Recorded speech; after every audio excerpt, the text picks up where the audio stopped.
They laughed before I even spoke. You know what I mean? Like the decision had already been made the second they saw the hoodie, the old sedan, the way I didn't look like someone who could cause problems.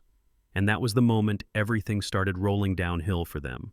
Because what they thought was an easy night, a harmless little power trip, turned into the worst mistake of their lives. Yeah, that happened. It was late raining hard enough to blur the streetlights into long streaks of white and orange, the kind of rain that makes the whole road shine like glass. And I was driving home on autopilot, tired in that deep way you only get after months of stress that never really lets go. My shoulders tight, my jaw sore from clenching without realizing it, thinking about nothing more dramatic than a shower and sleep. I wasn't dressed like anybody important, just ripped jeans, a faded hoodie, hair pulled back messy because I didn't care how I looked. And I was driving an old car that had seen better decades. Not because I couldn't afford better, but because that was the point. I needed to blend in. I needed to look invisible. And for the most part, invisibility works, until it doesn't. The red and blue lights came on out of nowhere, filling my rearview mirror, and I remember actually checking my speed and laughing under my breath because I was doing exactly the limit, staying in my lane tags clean, nothing even close to suspicious. But I pulled over anyway because I'm not reckless and I'm not trying to prove anything on the side of a highway in the rain. I watched them walk up through the downpour, one confident to the point of arrogance, chest-out flashlight already in hand, the other hanging back near my trunk, younger tense, still figuring out how much of himself he was willing to lose to the badge.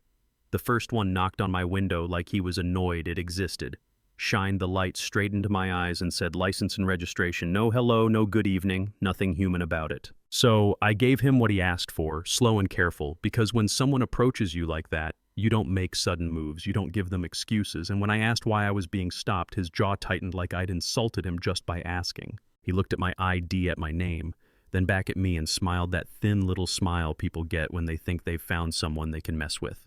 He commented on my clothes, my car, where I was headed, asked what kind of work I did in a tone that already had the answer baked into it.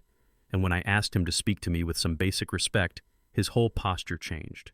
You could feel it, that shift where professionalism drops away and ego takes over. He told me to step out of the car. I asked why. He said he smelled weed. Just like that. Calm, casual, like ordering a drink. And that's when the bitter taste hit my mouth because I knew exactly what that line meant. It meant he'd decided how this was going to go and the facts were no longer relevant. I told him that wasn't true. I told him to run my plate properly through federal systems, not just whatever local database he was used to. He laughed. Actually laughed and asked me who I thought I was. Then he yanked my door open, rain spilling in, grabbed my wrist, and pulled me out hard enough that my shoes slipped in the mud. I didn't resist. I didn't argue. I let the cuffs go on too tight, metal biting into my skin because I wasn't going to give him what he wanted.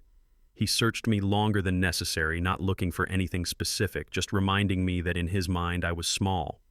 When he found my cover badge, the cheap-looking one meant to pass as private security, he held it up like it was a joke, laughing to his partner about me being a mall cop, about attitude, about how this explained everything. The younger one looked uncomfortable, suggested maybe they'd just write something and let me go, but the lead officer waved him off and decided my car was going to be impounded, torn apart, searched until they found something. I gave him one last chance, told him there was a number he should call a simple out, and he leaned in close and told me I didn't give orders there. Then he shoved me into the back of his cruiser like he'd been waiting all night to do it. The ride to the station was loud and rough on purpose, music blasting, sharp turns, no seatbelt, every movement a reminder that I was trapped in his world for the moment. I stared at the metal divider and breathed slowly, running through my checklist. Phone gone, wallet gone. But they'd left my watch, the cheap digital one that didn't look like anything special, the one that was actually a beacon tied directly to people who do not ask nicely when something goes wrong. I didn't press it yet. Part of me wanted to see how far they'd go, when they thought no one important was watching how comfortable they were crossing lines when they believed I didn't matter. At the station, he paraded me through booking like a trophy, bragging about the charges he was making up as he went. DUI, resisting trafficking, disorderly, stacking them like it was a game. I corrected him calmly. He ignored me. They fingerprinted me, took my picture, removed my hoodie strings and shoelaces, and the whole time I stayed quiet, not because I wasn't angry, but because silence unnerves people who expect fear or noise. The rookie kept glancing over, whispering that something felt off, and the lead officer laughed it away, saying I was just stunned. He rattled my cell bars before walking off, told me to get comfortable, and when I asked him if he liked his job, his badge, his pension, he laughed and asked if I was threatening him. I told him it wasn't a threat, it was a forecast that in less than an hour a phone was going to ring and his night would change. For a split second, doubt flickered in his eyes, but ego crushed it fast. He called me crazy and walked away laughing, though the sound had lost some of its confidence. When the hallway cleared, I looked down at my watch and made the decision. I pressed the buttons, held them, felt the tiny vibration, saw the faint pulse of red, and that was it. No sirens, no drama.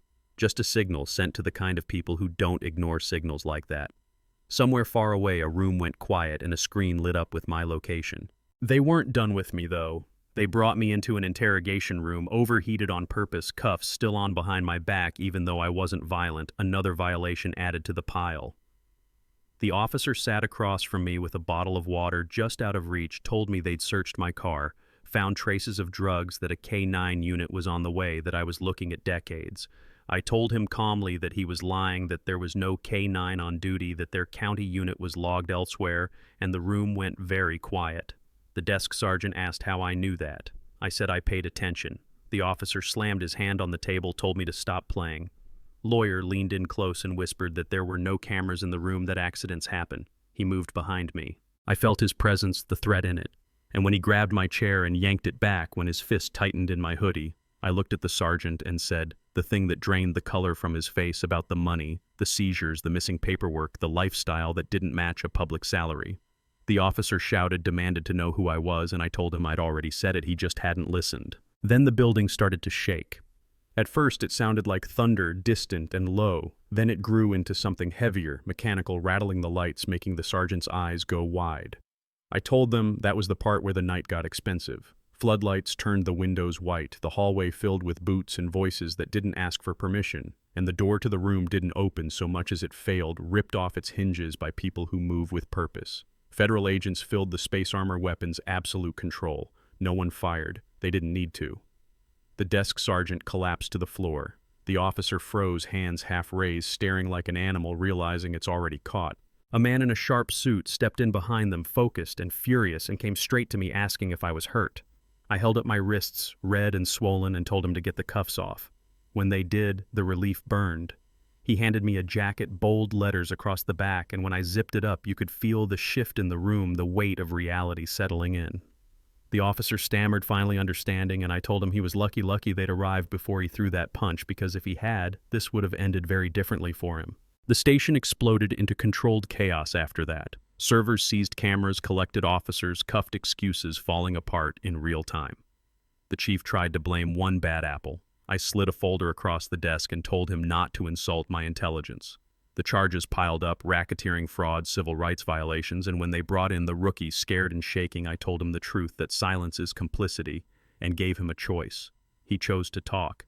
He told us about the storage unit, the stash of stolen goods, the money, the records. And when we opened that unit, what we found wasn't small or accidental. It was organized. Ledgers, cash, evidence that pointed higher. That's how we ended up at a fundraiser later that night at a mansion full of people congratulating themselves for living in a safe town, the mayor smiling on stage, talking about law and order, about keeping trouble out. The doors opened. I walked in wearing that same jacket badge, visible agents behind me, and the room went silent. The mayor laughed nervously, asked who I was. I told him I was the consequence he didn't plan for. I took the microphone, told everyone to set their drinks down, and cuffed him right there in front of everyone who had defended him, who had benefited from looking the other way. Months later in court, the officer tried to play victim, tried to hide behind his badge one last time, but the footage, the audio, his own words destroyed that story.